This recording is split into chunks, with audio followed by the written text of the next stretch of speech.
Hello everyone, कैसे हैं आप सब। मुझे पूरी उम्मीद है जहां भी होंगे अच्छे होंगे और सुरक्षित होंगे। सीधे मार्केट की बात कर लेता हूं। जैसे हम लोग लास्ट वीक आके बात कर गए थे कि निफ्टी जो है अभी ऊपर जा रही है। हालांकि आरबीआई के गवर्नर ये बात कर गए थे कि हम लोग यहाँ पे एक बबल में जी रहे हैं, मार्केट में एक बबल क्रिएट हो गया है क्योंकि बहुत सारा इनफ्लो आ गया है मार्केट में मनी का, और उसका किसी भी तरीके से इकोनॉमी से कोरिलेशन नहीं हो पा रहा है। सो ये हो सकता है, बहुत पॉसिबिलिटी है कि मार्केट अब बहुत ज़्यादा ऊपर शायद ना जा सके। इस तरह की कयास सब लगा रहे थे। हम लोग लास्ट वीक ही बात कर गए थे कि देखिए जो होगा वो हम देखेंगे, लेकिन अभी मार्केट ऊपर जा रही है ऐसा दिख रहा है और हमें अपने लेवल्स के साथ साथ उसे लेके आगे बढ़ते जाना चाहिए। इस वीक और एक घटना हुई। हमारे जो एक रिनाउंड एक फेमस इन्वेस्टर हैं मिस्टर चार्ली मुंगर, उन्होंने भी इस बार आके बता दिया कि हम लोग एक बबल में जी रहे हैं और जल्दी ही कुछ ना कुछ गड़बड़ हो सकती है। ये बहुत पॉसिबल है। सो अब क्या इसमें कुछ मार्केट में कुछ ऐसी सुगबुगाहट दिख रही है या ऐसी गड़बड़ दिख रही है? चलिए सीधे चार्ट पे देख लेते हैं क्या कुछ बदला है या कुछ बदलने की आशंका दिख रही है। सो ये आ गए हम लोग निफ्टी के चार्ट पर। देखिए दोस्तों, जैसा हम लोग बात कर गए थे निफ्टी वैसा ही काम करती चली जा रही है। इन एरियाज से हम लोग बाय करने की बात करते आ रहे हैं, चाहे वो 14,550 से 450 का जोन हो, चाहे दोबारा से बात की थी 14,700 के आसपास। इन एरियाज में सपोर्ट बायर्स के लिए हम लोग बात करते आ रहे थे। आपने देखा एक जबरदस्त मूव हमें देखने को मिली, और उसके बाद जो हम कंफर्मेशन बायर्स जो हमारे दोस्त थे उनके लिए एक थोड़ा सा डाउट था। उसके लिए हमने बात की थी कि जो भी हमारे दोस्त हैं उनको 15,120 से 180 का जोन अब ट्रैक करना चाहिए। इसी एरिया पे बात कर ली थी जब 15,170-80 के आसपास चल रहा था, और फिर आपने देखा वहां से भी अच्छी रैली देखने को मिली है। अब तक 500 पॉइंट्स के आसपास कंफर्मेशन बायर्स को भी मिल चुका है जिसने यहाँ पे ट्राई किया है। सो सपोर्ट बायर्स को तो करीब 1000 पॉइंट का मूव मिल चुका है, और हमारे जो कंफर्मेशन बायर्स है उनको 500 पॉइंट्स का मूव मिल चुका है यहाँ पे। सो आशा करता हूँ सबको बहुत अच्छा बेनिफिट हुआ होगा, और जो भी दोस्त किसी भी तरीके से इसको मिस कर गए हैं उनको मैंने मिड वीक में ही बता दिया था कि 15,300 का जोन अब हमें ट्रैक करना है। इस एरिया के नीचे अब इसे जाना ही नहीं चाहिए। उसके बाद आपने देखा 15,450 के आसपास तक आया और फिर वहां से ऊपर चला गया। सो कुल मिला के जिस तरीके से हम लोग देख रहे हैं मार्केट वैसे ही काम करती चली जा रही है, और अब हमें देखना है ये आगे क्या कर सकती है। देखिए सबसे पहले तो मैं यहाँ जो इररिलेवेंट लाइंस हैं अब उनको डिलीट कर दे रहा हूँ, जिनका अब अपने पास किसी भी तरीके का काम नहीं है। इसके अलावा रही बात मार्केट की, तो अब आप देखिए कि जो ब्रेकआउट का कैरेक्टर हमें यहाँ नहीं मिला उसके बावजूद ये ऊपर चलता चला जा रहा है। इसका मतलब क्या है कि अगर ब्रेकआउट नहीं मिला है तो हमें अब इसको इसी के तरीके से ही प्ले करना पड़ेगा जैसे हम लोग करते चले आ रहे हैं। सपोर्ट्स को ट्रेल करते जाना होगा ताकि किसी भी तरीके से अगर कोई भी मिस हैपनिंग होती है इस पूरी जर्नी में तो हम फटाक से बाहर हो जाएं अपने ट्रेलिंग एसएल के साथ। सो ये मैं लगा दे रहा हूं जोन 15,250 से 15,350 के आसपास। जी हाँ, अब ये किसी भी तरीके से जोन नीचे ब्रेक नहीं करना चाहिए। सो किसी भी तरह की करेक्शन में हमें बस यही ध्यान देना है कि 15,250 से 350 का ये जोन ब्रेक नहीं करना चाहिए, और इसके ऊपर कहीं भी कोई करेक्शन करता है तो करके यहां से आपको वापस अपसाइड की ओर जाता ये नजर आ सकता है। कोई प्रॉब्लम नहीं दिख रही है। टारगेट आप जानते हो 16,000 से 16,500 का हमारा टारगेट है। इसमें किसी भी तरीके की हमारे दो राय नहीं है कि इस टारगेट एरिया के लिए हम पूरी तरीके से वेट कर रहे हैं। देखते हैं जाएगा या नहीं जाएगा, लेकिन जो आज तक की एक्सपेक्टेशन दिख रही है इन एरियाज में जाने के पूरे चांसेस बने हुए हैं। तो जो पोजिशनल ट्रेडर हैं मेरी तरह उनको ये ध्यान रखना चाहिए कि 15,250 से 350 का जोन ब्रेक ना करे, और जो बहुत ही अल्ट्रा शॉर्ट टर्म के लिए प्ले करते हैं 3, 4, 5 डेज के लिए प्ले करते हैं और किसी के भी पास पोजीशन है तो उनको सिंपली ये आपको 24 डेज की मूविंग एवरेज दिख रही है जिसके ऊपर ये क्लियरली काम करता चला जा रहा है। आप देख रहे हो इसको कहीं भी ब्रेक करता आपको नजर नहीं आ रहा है। सिंपली इसको ट्रैक करें। 2 आवर्स की किसी भी तरह की 2 कैंडल्स इस मूविंग एवरेज के नीचे क्लोज दे जाए तो बिल्कुल हमें ट्रेलिंग स्टॉप लॉस लेके बाहर हो जाना चाहिए। अदरवाइज जैसा मैंने बता दिया पोजिशनल ट्रेडर्स के लिए किसी तरह की दिक्कत अभी नहीं है, उनको इसी एरिया को ट्रैक करना चाहिए।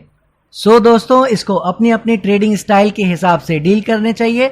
बने रहिए, किसी तरह की प्रॉब्लम निफ्टी में नहीं है। सो दोस्तों, अब आ गए बैंक निफ्टी के चार्ट पर। अब देखिए, जो चीज हम लोग बात करते आ रहे हैं, बैंक निफ्टी भी वैसे ही काम करता जा रहा है। नए दर्शकों को बताना चाहूंगा, हम लोग 32,250 300 के आसपास से बात करते आ रहे हैं कि यहां से बहुत अच्छा परफॉर्म कर सकता है। सपोर्ट बायर्स को ऑलरेडी 2000 पॉइंट से ज्यादा की मूव मिल रही है। इसके साथ ही साथ जो कंफर्मेशन बायर्स हैं उनको भी कुछ ना कुछ प्रॉफिट इसमें मिल ही रहा है, क्योंकि 34,700-800 के आसपास इसने ब्रेकआउट दिया था और वहां से तब से ये ऊपर निकलता जा रहा है। सो क्या इसमें भी किसी तरीके का कोई चेंज है? बिल्कुल नहीं दोस्तों। जो सपोर्ट एरियाज आप देख रहे हैं वो एज इट इज इंटैक्ट हैं। किसी भी तरह के वर्स्ट सिचुएशन के लिए ही है 33,400 के एरिया। अदरवाइज 34,300-400 का जो ये जोन आप देख रहे हो, ये किसी भी हाल में ब्रेक नहीं करना चाहिए। और यही कहीं अगर करेक्शन थोड़ी बहुत होती भी है तो आपको ऐसे ही ऊपर जाता नजर आ सकता है, या थोड़ी बहुत यही टाइम पास करके वापस ऊपर आपको जाता नजर आ सकता है। सो किसी तरह की प्रॉब्लम नहीं है। बैंक निफ्टी में भी बने रहिए। 38,000 से 39,000 के टारगेट की ओर हम लोग जा रहे हैं, ये ध्यान रखिएगा। इसके पहले हम लोग को कोई प्रॉब्लम नहीं दिख रही है कि बैंक निफ्टी कहीं भी रुक सकता है। मेरे हिसाब से कोई इश्यू नहीं है। यहाँ तक के एरियाज इसको ज़रूर टच करने चाहिए, बाकी जैसे जैसे चलेगा हम लोग देखेंगे। बस जो भी हमारे दोस्त सपोर्ट बायर हों या कंफर्मेशन बायर, बस इस ट्रेंड को राइड करते रहें, किसी भी तरीके की प्रॉब्लम इसमें भी नहीं है। अब आ गए हम लोग निफ्टी फार्मा के चार्ट पर। देखिए दोस्तों, जो हम लोग बात करते आ रहे हैं बिल्कुल वैसे ही काम कर रहा है। यहाँ पे हम लोग ने बात की थी कि करेक्शन कर सकता है, हालांकि गिरा नहीं, जैसा हम लोग बात कर रहे थे कि गिर जाएगा तो भी कोई प्रॉब्लम नहीं है। अभी हम लोग फार्मा सेक्टर में ऊपर जा रहे हैं। आपने देखा इसने बहुत ही टाइट एक रेंज अप और डाउन साइड बना ली है और बिल्कुल टाइम वाइज करेक्शन में काम कर रहा है, जिसकी हम लोग बात करते हैं कि इस तरह की करेक्शन के बाद जिस साइड भी एक बार मूव आता है थोड़ा डिसाइसिव होता है, कुछ दिनों के लिए डिसाइसिवली वो प्ले करता है। सो अगर डाउन साइड आप ये देखते हैं कि इसका जो सपोर्ट जोन है 13,780 के आसपास, इसको नीचे ब्रेक करता है, तो आप देखेंगे जो हमारा निचला सपोर्ट है 13,200 के आसपास ये फिर आ सकता है। वरना आप देखेंगे यही करेक्शन कहीं ना कहीं फिनिश करके आपको ऊपर जाता नजर आएगा। और अगर ये रेजिस्टेंस ब्रेक कर जाए जो कि 14,230 के आसपास ले रहा है, तो आप समझ लीजिएगा कि वो जो नए ट्रेंड की हम बात कर रहे थे, जो यहाँ से शुरू हुआ है, इस एरिया से हम लोग जिसकी बात करते आ रहे हैं, बढ़िया परफॉर्मेंस फार्मा सेक्टर ने दी है, वो आपको फिर से कंटिन्यू होती नजर आ सकती है। सो बिल्कुल कोई प्रॉब्लम नहीं दिख रही है। जैसा आप देख रहे हैं करेक्शन का टाइम चल रहा है, जो मैंने पहले ही इसी एरिया में बता दिया था कि बिल्कुल कोई प्रॉब्लम नहीं है, छोटी मोटी करेक्शन होगी। जो सपोर्ट बायर्स थे, कंफर्मेशन बायर्स थे, सबको बने रहना चाहिए, किसी तरह की प्रॉब्लम नहीं है जब तक 13,200 का एरिया होल्ड कर रहा है।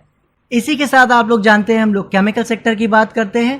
केमिकल सेक्टर में भी मुझे बताने की जरूरत नहीं है, बहुत अच्छा परफॉर्मेंस पहले से करता आ रहा है और इस वीक भी ठीक ठाक परफॉर्मेंस हमें देखने को मिली है। हालांकि मूव जो है वो बहुत ही स्टॉक स्पेसिफिक था और जिसकी हम लोग बात यहाँ चर्चा करते आ रहे हैं कि अभी करेक्शन का टाइम चल रहा है। सो बड़े मूव की उम्मीद करना थोड़ा सा अभी मुश्किल है, लेकिन आपको बस ये ध्यान रखना है कि कोई भी पोजीशन को काटे बिना बने रहना है और अपने स्टॉप लॉस को स्ट्रिक्टली ट्रेल करते चले जाना है, क्योंकि मेरा अभी भी यही मानना है कि सूनर और लेटर आने वाले कुछ दिनों में ही आपको वापस से केमिकल सेक्टर में और अच्छी रैली देखने को मिल सकती है। सो फिलहाल बाकी सभी सेक्टर्स की तरह केमिकल सेक्टर में भी बने रहें, किसी तरह की प्रॉब्लम नहीं है। और ये आ गए दोस्तों हम लोग अब अपने सुपरस्टार सेक्टर मेटल के चार्ट पर। आप देखिए जो हम लोग बात कर रहे थे कि हम अपनी पोजीशन से तब निकलेंगे जब ये 4900 का एरिया ब्रेक करेगा, उसके पहले हम इससे नहीं निकलेंगे। और आप देख रहे हो जाके मेटल सेक्टर के स्टॉक्स देखिए, ना वो ऊपर जा रहे हैं ना वो नीचे जा रहे हैं, एक बहुत ही सुंदर टाइम वाइज करेक्शन में काम कर रहे हैं। और आप देख रहे हो इसी तरीके की सिचुएशन हम लोग को सभी निफ्टी मेटल के स्टॉक में देखने को मिल रही है, जो कि सेक्टर में देखने को मिल रही है। सो किसी तरह का प्रॉब्लम है ही नहीं अभी तक। जो करेक्शन हम लोग बात कर रहे थे कि छोटी मोटी आ सकती है, वो आ रही है। देखिए इसी एरिया पे हमने वो बात कर ली थी कि करेक्शन की शुरुआत तो होती नजर आ ही रही है। सो बिल्कुल जो 3-4 डेज के प्लेयर हैं, बहुत ही अल्ट्रा शॉर्ट टर्म के लिए प्ले करते हैं, उनको अभी मेटल सेक्टर से दूर रहना चाहिए, जैसा मैं बात करता आ रहा हूं। लेकिन जिन भी हमारे दोस्तों के पास, जहां से हम लोग बात करते आ रहे हैं, किसी भी एरिया से उनके पास मेटल सेक्टर के स्टॉक्स अवेलेबल हैं, बने रहना चाहिए। जो मैं बात करता आ रहा हूं कि किसी तरह की प्रॉब्लम नहीं है, 4910 को रिलीजियसली फॉलो करें, कोई भी इशू होने वाला नहीं है जब तक ये ब्रेक ना करे। और आपने लास्ट 2-3 वीक्स में देख लिया है, उसको ब्रेक करना तो दूर, टच भी करने की जहमत साहब ने नहीं उठाई है। सो बिल्कुल बने रहिए, कोई प्रॉब्लम नहीं है। ये रेजिस्टेंस जोन अगर आप मेरे हिसाब से देख पा रहे हो तो ऑलरेडी आपको नज़र आ रहा होगा, एक ये एरिया है, इसको ब्रेक करते ही आप देखोगे कि इसमें जो करेक्शन का माहौल है वो एकदम से चेंज होता नज़र आएगा, इसका क्लाइमेट ही आपको बदलता नज़र आएगा और एक शार्प रैली अपसाइड दोबारा से देखने को आपको मिल सकती है। तो जिन भी दोस्तों के पास मेटल सेक्टर के स्टॉक हैं, ट्रेडिंग पर्पस के लिए बने रहना चाहिए, किसी भी तरह की प्रॉब्लम अभी तक नहीं है। बिल्कुल सपोर्ट देखें और अपने ट्रेंड को राइड करते चले जाएं। अब आ गए हम लोग एनर्जी सेक्टर के चार्ट पर दोस्तों। आप देखिए, कुछ याद आ रहा है, कोई वेज पैटर्न याद आ रहा है, सपोर्ट, कंफर्मेशन, करेक्शन, क्या याद आ रहा है आपको? हर जगह से इसने सिर्फ बाय बाय और बाय दिया है। हर बार मैं आपसे बोलता आ रहा था, हर वीक बोलता आ रहा था, चिल्ला चिल्ला के कह रहा था कि energy sector one of the best performing sector आपको देखने को मिल सकता है। मेटल सेक्टर जैसा ही परफॉर्मेंस आपको इसमेमें देखने को मिल सकता है। और अब आप देखिए किस तरह की परफॉर्मेंस इसने दिखाई है। 14,800-900 से लेकर 15,300-400 तक हमने बाइंग की बात की और आज 17,000 के आसपास आप देख रहे हो। मोर देन 15% तक का रिटर्न आपको एनर्जी सेक्टर के इंडेक्स में दिखाई दे रहा है। क्या आप इमेजिन कर सकते हो स्टॉक्स में क्या मिल रहा होगा, राइट? सो आप समझ सकते हो जबरदस्त तरह की परफॉर्मेंस आई है। मैं आशा करता हूं जैसे बैंक निफ्टी, फार्मा, केमिकल, सभी इस सेक्टर के स्टॉक्स में जबरदस्त प्रॉफिट आपको आज तक मिलता आया है, एनर्जी में भी आपको बढ़िया प्रॉफिट मिल रहा होगा। सो जैसा आप देख रहे हैं, हमारा जो सपोर्ट है 15,500 का एरिया काफी दूर हो चुका है। सो अब हमें किस एरिया को ट्रैक करना चाहिए? दोस्तों याद होगा आपको, मैंने बात की थी कि इसका जो हाई है इसके आसपास थोड़ी बहुत करेक्शन आना चाहे तो आ सकती है, वरना ये ऊपर ही जा रहा है, बढ़िया परफॉर्मेंस ही देखने को हमें मिल सकती है। आपने देखा कि वहां पे करेक्शन नहीं किया और सीधा पार करता चला गया है। सो हमें अब जो सपोर्ट फॉलो करना है उसके ठीक नीचे का जो ये रेजिस्टेंस एरिया आपको पहले का नजर आ रहा है, जहां पे एक बार एनर्जी सेक्टर ने थोड़ा सा होल्ड करने की कोशिश की थी, 16,300 का लेवल। जी हाँ, अब हमारे लिए यही मेजर सपोर्ट है। इसी को ट्रैक करते हुए हमें ऊपर अभी चलते चले जाना है। किसी भी तरह की करेक्शन आने पर हमें बस यही ध्यान देना है कि 16,300 का एरिया अब ब्रेक नहीं करना चाहिए। ब्रेक करेगा अपनी सभी पोजीशन से एक बार निकल जाएंगे और जैसी उम्मीद है प्रॉफिट में ही निकलेंगे। सो कोई प्रॉब्लम नहीं है, बिल्कुल राइड करते रहिए। जैसा मैं बात कर रहा था, अभी 17,000 ही पहुंचा है। अगर आपको याद हो, मैंने इसमें बिल्कुल एरियाज आपको बताए थे। मुझे कोई भी हैरानी नहीं होगी अगर आप आने वाले टाइम में इसमें 18,000 से लेकर 20,000 तक के लेवल देख लें। जी हाँ, ये 18,000 से 20,000 तक के लेवल भी जा सकता है, ये ध्यान रखिएगा। कोई भी प्रॉब्लम मुझे नहीं दिख रही है एनर्जी सेक्टर में। बिल्कुल बने रहिए, इस ट्रेंड को राइड करते रहिए। ये आ गया अब आईटी सेक्टर के चार्ट पर। अब आप देखिए, जो हम लोग बात कर गए थे कि ब्रेकआउट हो गया है, कोई प्रॉब्लम अब नहीं है। ज़्यादा से ज़्यादा किसी तरह की पैनिक सिचुएशन आती है, कोई न्यूज़ नेगेटिव फ्लैश हो जाती है, तो एक झटका अगर मार जाएगा तो यहाँ पे मार जाएगा, वरना यहीं से आपको अपसाइड रैली देखने को मिल सकती है। वो आपने देखा कि बहुत दूर नहीं जा सका और छोटी मोटी आपको करेक्शन करता नजर आया। सो क्या इसमें भी किसी तरह का कोई चेंज है? बिल्कुल नहीं दोस्तों, बिल्कुल नहीं। बिल्कुल ये भी ऊपर जा रहा है और जैसा मैंने कहा था, इसमें जो ट्रेंड की शुरुआत हुई है, पूरी उम्मीद है कि जिस तरह का आपको ये क्लीन मूव यहाँ पे दिखा है, इसी तरीके का क्लीन मूव आपको आगे भी देखने को मिल सकता है। सो बिल्कुल बने रहिए, शार्प मूव की उम्मीद मुझे आईटी सेक्टर से है और अगर ये मुझे निराश भी करता है थोड़ा सा, तो भी आपको यहाँ से अच्छी प्रॉफिट रिटर्न देखने को मिल सकती है। सो इसीलिए गाइज, इसमें भी बने रहना चाहिए, किसी तरह की प्रॉब्लम आईटी सेक्टर में भी नहीं है, सपोर्ट्स में किसी भी तरीके का चेंज नहीं है।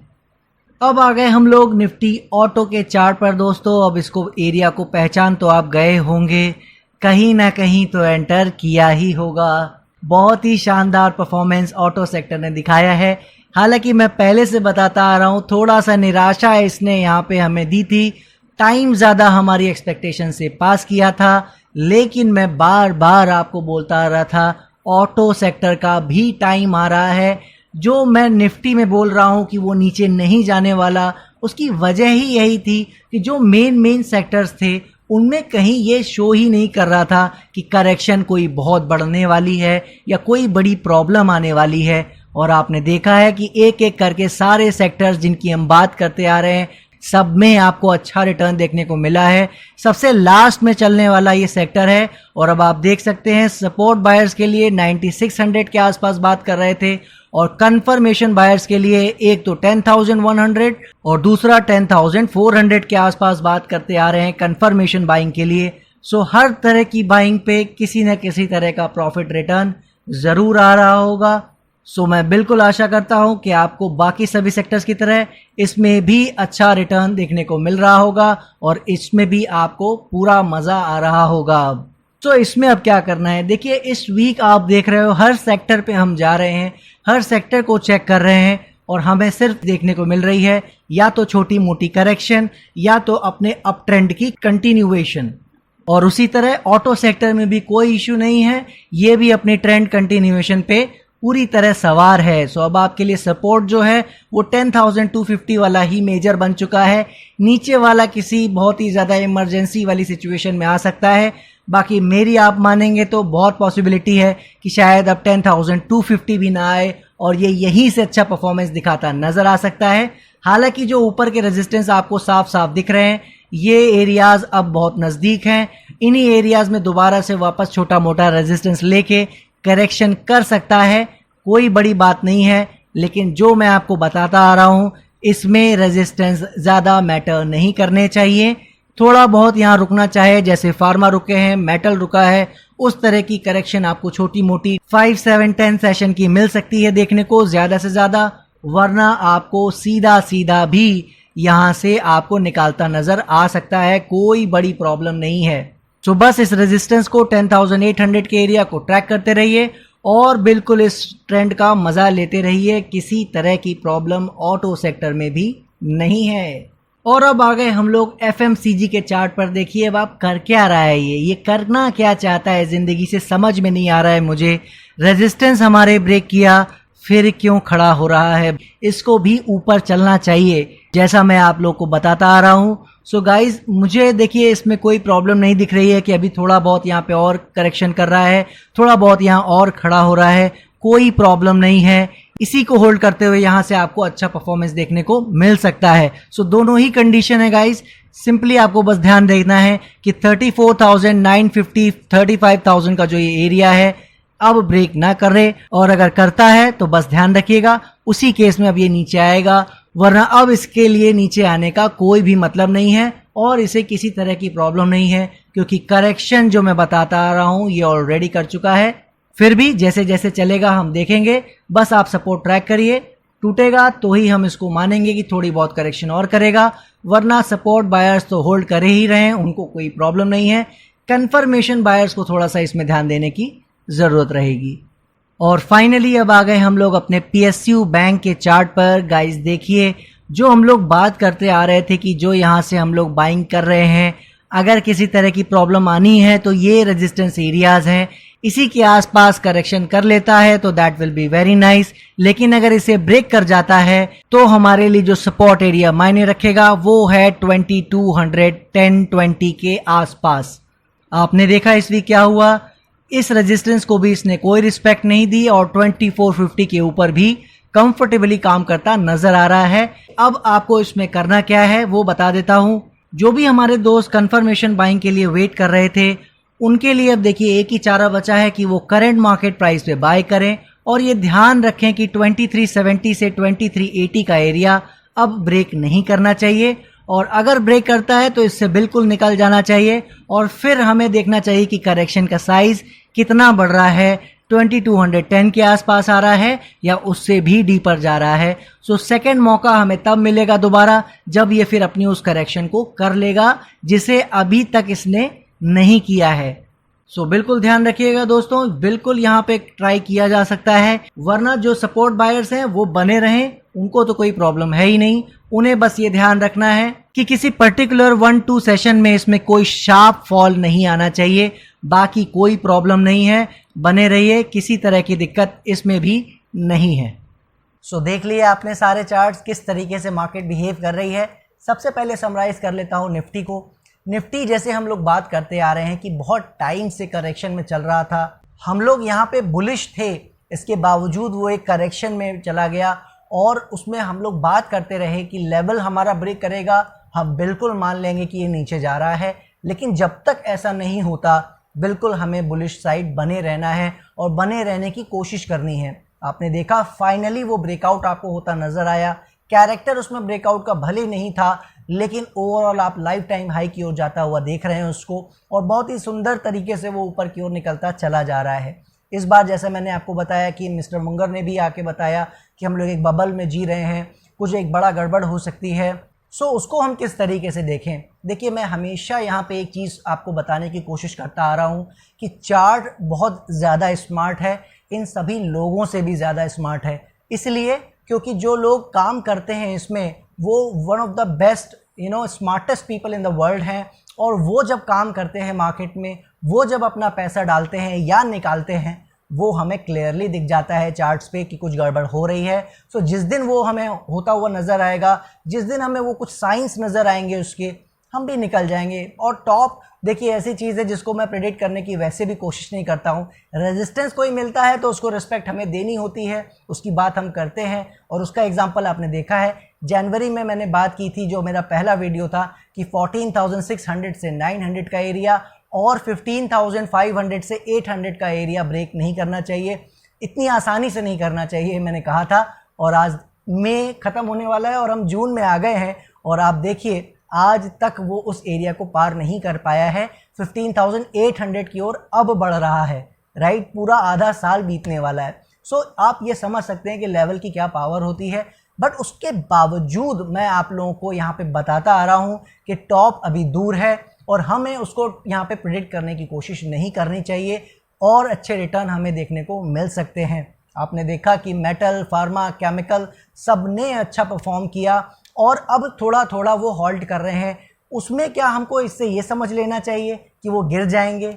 बिल्कुल नहीं सर। अगर आप ऐसा समझेंगे तो फिर आप उस रैली को भी मिस कर जाएंगे जिस तरह की रैली अभी हमें मेटल, फार्मा और केमिकल में देखने को मिली है, क्योंकि उसमें भी उस समय भी रेजिस्टेंस पे चल रही थी मार्केट, कहीं नहीं जा रही थी रेंज से, तो अब निकल रही है, राइट। उसके बावजूद आपने देखा कि स्टॉक्स अपने ऊपर निकलते चले गए और बढ़िया सेक्टर में हमें बहुत अच्छा रिटर्न देखने को मिला। सो ये सारी बातों से अब आप क्या समझ पा रहे हैं? बिल्कुल अगर आप कनेक्ट करने की कोशिश करेंगे तो सिर्फ एक ही बात आपके दिमाग में आएगी कि बेहतर है कि हम अपने लेवल फॉलो करें, सपोर्ट ब्रेक करेगा हम निकल जाएंगे, तब तक किसी की भी बात को हम वेटेज नहीं देंगे। रिस्पेक्ट हम सबकी करते हैं, हम उनकी बातों को दिमाग में ज़रूर रखेंगे, लेकिन लेवल ब्रेक करने का इंतज़ार करेंगे। और मैंने आपको पूरी तरीके से रिवाइज़ कर दिया है, हर एक सेक्टर में आप जाके देखिए, जो चार्ट्स पे भी हमने बात की, हर एक लेवल प्रॉपरली रिवाइज्ड हो गया है, चाहे वो स्टॉक्स में हो जिसकी ये बात हम टेलीग्राम में करते हैं, चाहे वो इंडेक्स का हो जिसके बारे में आज हमने बात की है। सो हम लोग यहाँ पे ये देख रहे हैं कि लेवल ब्रेक करे तो हम निकलें। एक आप ये समझिए, इतनी बड़ी चाल देने के बाद मेटल सेक्टर अभी तक हमारे लेवल ही नहीं ब्रेक कर पाया। हम तो चाह रहे हैं अपना प्रॉफिट बुक करके निकल जाए, लेकिन उसको लेवल तो ब्रेक करने दें, अपनी मर्जी ना चलाएं। आप देखिए लास्ट 2-3 वीक से मेटल सेक्टर में करेक्शन चल रही है, लेकिन क्या हमारे लेवल को ब्रेक कर पाया है? बिल्कुल नहीं, राइट। और यही चीज़ मैं आपको यहाँ सिखाना चाह रहा हूँ कि बिल्कुल आपको इस सारी न्यूज़ को सुनना चाहिए, समझना चाहिए और कॉशन हमेशा रखना चाहिए, स्टॉप लॉसेस स्ट्रिक्ट रखना चाहिए, लेकिन इसके हिसाब से अपनी पोजीशन को स्क्वायर ऑफ नहीं करना होता है, अपने पोजीशन से बाहर नहीं निकलना होता है, राइट। सो बिल्कुल बने रहिए।